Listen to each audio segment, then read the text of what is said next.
Hey, shalom, shalom. First and foremost, I'm going to give all praises, all honor, and glory to Yahweh, Bahashem, Yahweh Shai, Bahashem, Rakakadash. Double honor speak to the apostles and elder bishops of Great Millstone. Peace and salutation to the elders knocking of GMS. The men that are like him, that is pushing the word of truth and sincerity. Shalom, Torah. I'm going to go into a quick lesson here, all through the spirit and power of Yahweh Shai, of course. And this is going to be entitled, Seize the Opportunity Spiritually and Not Carnally. Now, what I mean by this is I have an example of what that means, and of course I got the definition of it in a roundabout way what it means. But I'm gonna put this image up, and this is not. Oh, there it is. It already popped up. That's the spirit. This is not to go on Salaki about this. It's not to go on this camp, but it's gonna be a still image of what I mean by seizing the opportunity spiritually, not carnally. All right. Now, this is of course to the TV's left. To the TV's left, everybody who knows is Captain Tazariak, and I forget how to pronounce his name, Captain Kataza.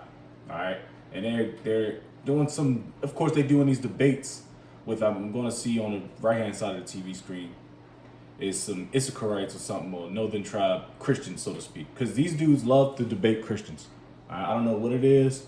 What's the infatuation with debating someone that's easy, or debating? I don't get that debating spirit. That spirit is off to me.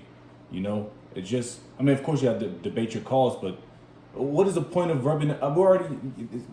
We have the truth, man, through the spirit and power of Yahweh Shai. And I mean, when I mean that through the spirit is GMS, man. Great Millstone started apostles and elder bishops, man. And then IGPK got some truth too. All right, but it's a punching bag at this point, and you have to moderate it. I don't know none of these guys. Got a lineup. Look like he got a bald head. But anyways, this is not really the point. The point is seizing the opportunity spiritually. All right. Now, through the traditions of the prophets, we seize the opportunity, spiritually, because we know everything's led through the spirit. All right. And the Lord excuse me, what the word I'm looking for. The Lord is against the carnal, all right, the carnal-minded man, all right. So these guys are seizing that bag because they got to get paid somehow, some way, through views or through some type of agreement that was put on. Or could have just been free, but either way, it's clout. All right, it's giving clout. Captain Desardiak, last time I checked was yesterday. He has about 53.4 thousand subs. All right, and Captain Tazariak TV. So these guys are extremely carnal. It's all about the money for them dudes. This is the most latest video as of 17 hours ago. All right, and you go to his page, his videos, and like I said, this is just an example. All right, he's always all about debating. Queens Flip, y'all know Queens Flip is the New York native from Queens, and he's rubbing elbows with a so-called two-third nigga. I'm not saying Captain Zaryak is a two-third, but he's showing the tendencies of what a two-third would mean. He's not seizing the opportunity spiritually, but carnally. All right, and we're gonna start off with Romans 8. But first, let's get a quick definition of what seizing the opportunity means. So I came up when me and bro did a lesson, indoor ministry lesson. All right, popped up in my head through the spirit. So, when you guys strike when the iron's hot, as the apostle Reinblock would say, or any other apostle or brother. All right, so to seize the opportunity, it means to take advantage of a chance or favorable situation before it passes. And what's the favorable situation? Let's get this real quick. Let's get Amos, the 3rd chapter. Gotta grab it. All right, because like I said, we're seizing it spiritually, and some seize carnally. What makes everything look good. I might do another lesson which segues is these damn churches, bro. I was watching like a few videos of these mega churches, and they're seizing the opportunity financially too. And niggas, and what baffles me is niggas are still in those churches looking like zombies. And it's crazy to me. It baffles my mind. Because I mean, I knew what prosperity doctrine was, or whatever prosperity, what it was pushing in the churches. But I actually like sat down and really watched videos, and all you hear is giving money, giving something to the church, and making them people rich. It baffles my mind, but these dudes are zombies, man. And guess who's really looks like the Christian church, like a lot of camps, like IUIC. You know, they got the big clothes, big houses, the big followers, the big buildings they got, man, the fat buildings. That everything about them exudes like looking flashy and shit. They nothing but a Israelite church group. So I will as well do a video on that prosperity doctrine bullshit, man. This is Amos 3 verse 7. Surely the Lord Yahweh thy power will do nothing, but he revealeth his secret unto his servants the prophets. So the Lord revealeth his secrets unto the servants his prophets. So guess what? We have to seize that opportunity. All right, because things are only ramping up from here. All right, a favorable situation before it passes, and you know when it passes, to say before. All right, which is prophecy. That's why we were encouraged. Well, we're not encouraged. We are mandated to prophesy because it's in our job description. All right, as prophets of Yahweh Bashem Yahshai, Lord's will, we be those favorable prophets. All right, it encourages. It encourages. I'm just gonna say mandates prompt action, ambition, and courage in uncertainty. Well, and we're certain that these prophecies going to pass. We know that Revelation 13 is going to pop. We know that our temptation, Jacob's trouble, the elect is going to get beamed up. There's going to be some troublous times, on evil times ahead. We know that through what? Prophecy. World War III, martial law, famine, pestilence, calamity, the return of Yahweh Shai, and the coming of Yahweh Bashem Yahushai's kingdom. All right, we know that. The phrase is often used to refer to making progress or benefiting from a situation, as in, come on, man. As in, Susan sees the opportunity to apply for the job. In essence, it signifies acting decisively to benefit from a situation. Now, like I'll give you another example. This is a carnal example, which you can seize this opportunity. If a brother's got whips, or his brother's able to go out and shovel people's cars for a couple bucks, or got a nice truck that you can help get people in and out of these ditches, you can make some money. That's seizing the opportunity. All right. It says that can benefit you, because a lot of people don't want to go out there. It's cold. A lot of people are elderly, sick. All right. Don't have the means to do it. That's seizing the opportunity, but we're seizing spiritually. And these guys is too busy trying to line their pockets up. When that's not going to benefit you in due time, because the dollar is crashing. All right, and scriptures, I always want to have to get it. Just give me a hot second. The scriptures tell you to make not tarry, to turn to the Lord. All right, because your destruction is soon. It's soon. You might have to get that, and just to close out. These guys have got queens flip up in their building, up in their situation. Giving the names of Yahweh Bashem Yahushai and the prayers, the holy prayers to a damn dog. He's more than likely Queen's flip is a 2/3. All right. Now I'm gonna go back into Amos the 3rd chapter, Amos 3 verse 7. Surely the Lord Yahweh will do nothing, but he revealeth his secret unto the servants, the prophets. All right. So we gotta seize that opportunity and praise Yahweh Bashem Yahushai that he did give us these revealings, man. All right. So we know what the deal is, so we could prophesy, so we can get the fuck up out of here. Amos the 3rd chapter 3 and 3. It says, can two walk together except they be agreed? And the answer is an astounding hell to the no. All right, I'm not gonna have what's his face up in I'm not gonna have no nigga up in HQ1, HQ2 if they don't believe. Now, if they have some type of they ain't gonna be up in our personal cribs, the HQs. All right, they can come out to the highways and byways. All right, which is where you should be. You should start anyway, to inquire, take notes, and strike.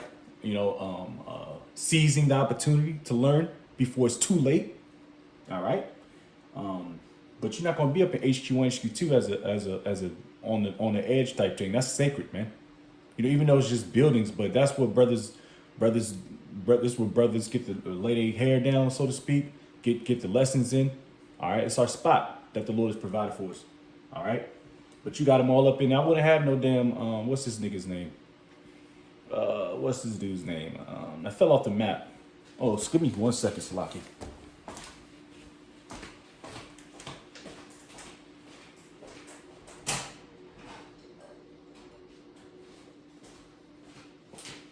Damn, I forget his name. Cause he's out of it. He's vain. But what's that dude's name? It's gonna kill me to not remember. You know what? Let's just say another nigga's name. I'm not gonna have. Damn, I forgot his name. The dude that be going camp to camp around GMS trying to debate us. That dude. Anybody want to debate us, man? He ain't gonna be at my spot, man. I forgot his name, man. It's because he's insignificant in the whole scheme of things. Extremely insignificant. But anyways, let's go to Matthew 7:6. All right. It says, "Give not that which is holy unto the dogs." And this word is extremely holy. Unto the dogs, which Queen's Flip is acting like a damn dog. It says, "Neither cast ye your pearls before swine, lest they trample them under their feet and turn again and rend you." All right. So this right here, this is a clear example of giving your shit. $1 down, $15 a month. Cancel anytime. Is a clear example. Shop Ranger. Oh Lord. Shop for your shop. 1 million industrial grade products backed by 24/7. Of casting your pearls before swine. You're sitting down at the table. We're probably Passovers that held that. They even got, they even did Passovers with side nigga, when she's clearly going off. All right, this is a clear example of season opportunity carnally, which is getting gained. They're getting clout for this, man. How many views? All right, 1.5 in 23 hours. That's not bad.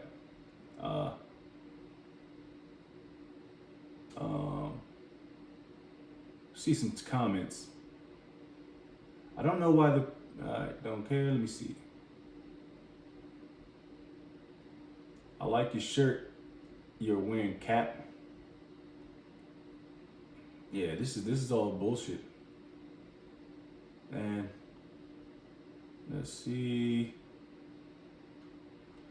Whatever. But no good significant comments yet. But like I said, now we go into Romans. It's not gonna be a long lesson here. Romans, we're gonna start at 8 verse 4. All right. And Heavenly Father don't like this, man. This is that the righteous of the law might be fulfilled in us who walk not after the flesh, carnal, all right, but after the Spirit. For they that are after the flesh do mind the things of the flesh. That's fleshly, looking at a woman's ass, of course, man, come on. Wanting to get money, that's fleshly. Of course, you got to eat, all right, but you can't overdo it because you'll give into that, all right. Like any other thing, which I have the ability over moderation of drinking. Just like any, that's something I have to control. Getting money, women, you name it. Overeating, overindulging.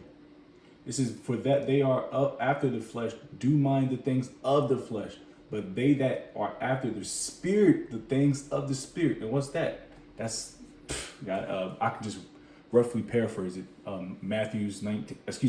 Revelation 19 verse 10. The spirit of prophecy is Yahweh Shai. All right. And that's the spirit we should be in. It's being occupied in prophecy. Because this, like I said, having Queen's Flip, it might have been something 10, 15 years ago, or whenever this nigga was on the scene. But having Queen's Flip up on your shit, it doesn't do anything no good, because prophecies are jumping off the books. He's too busy interviewing Queen's Flip when prophecy is knocking at the door. That's why they don't talk about Revelation 13. They don't believe in Revelation 13. They don't believe in that. They don't believe in Yahweh Shem Yahushai. They don't talk about World War III. Them niggas too busy sparring outside, which is nothing wrong with that, but everything all things don't need to be on camera either. All right. It says, for to be carnally minded is death. So being carnally minded is death. But to be spiritually minded is life and peace. All right. So we're living because we're spiritually minded. Starting our apostles and elder bishops and men that are like them. Our elders and Akim on down. Lord's will, because it's extremely easy to be to get carnal. I mean, I'm carnal now. I'm hungry as fuck. It says, because the carnal mind is enmity against the Most High, for it is not subject to the law of the Most High, neither indeed can be. So it can be. It's all spiritual, and you gotta have a spiritual mindset in this truth. Now, of course, you can be carnal. I mean, because it's all about balance. Enmity. Let's get the definition of enmity. Simple search. Enmity. Yeah, man. It's the balance of this thing. And, you know, it's a day-by-day process, of course. You're not going to get it right. You can read that in Judges, the 5th chapter. All right, 5 and 11, I believe. Because we're not going to get it right until we get into the kingdom. That's why we need the kingdom. And that's why our eyes is so single and focused on being spiritually minded. You know, through prophecies, pushing prophecy, you know. It says enmity, the state of feeling or being actively opposed or hostile to someone or something. So it's being opposed, you're an opposing force to Yahweh Shem Shai, whether you like it or not. All right. I get one last precept and close out. This is Genesis, excuse me. Salakia. Galatians 6 verse 8. Galatians 6 and 8. For he that soweth to his flesh shall be of the flesh, reap corruption. That's why I say you keep losing that balance of spiritual versus carnal. You can lose that and you can reap corruption. All right, and then, you know, I won't say I haven't done that before. I'd be a damn fool if I haven't done that. Come on, you know, so to speak. Because every man falls 7 times. 7 times could be 7,000 times, 7 times, 100,000 times. But your ability to get back up, bounce back, you know, and try not to commit that again. All right. He says, but he that soweth to the spirit shall of the spirit reap reap life everlasting. And that's what we're yearning for, because we know the money, having the fat houses, the fat cribs, the fat bitches, that's not going to get us nowhere. It's not going to get us nowhere. It's not going to get us to the kingdom. But being spiritually minded through the spirit and power of Yahweh Shai is going to get us to the kingdom. And that's what we're yearning for. If you're in that contrite, humble, meek, right spirit. All right. So with that, Lord's will, it was quick. Let us know. Oof. Yep. Galatians 6 and 9. I believe I got this precept out yesterday. Yep. And let us not be weary in well doing, for in due season we shall reap if we faint not. So we can't faint. Can't be faint-hearted, faint-minded, feeble. All right, because we know in due time, which is the end time, we're in end time prophecies, that in due time we're gonna reap the benefits of being spiritually versus carnally minded. So with that, I'm gonna close out, giving all praises, all honor, glory to Yahweh, Bahashem, Yahweh Shai, Bahashem Rakakadash. Double honors be to the apostles and the elder bishops, great millstone. Peace and citation to the elders and Aki GMS. Men that are like him, that's spiritual word, truth, and sincerity. Shalom, total select, while Bible ball, and Lord's will, Yahweh Shai willing. We continue to endure. Lord's will, myself, shalom.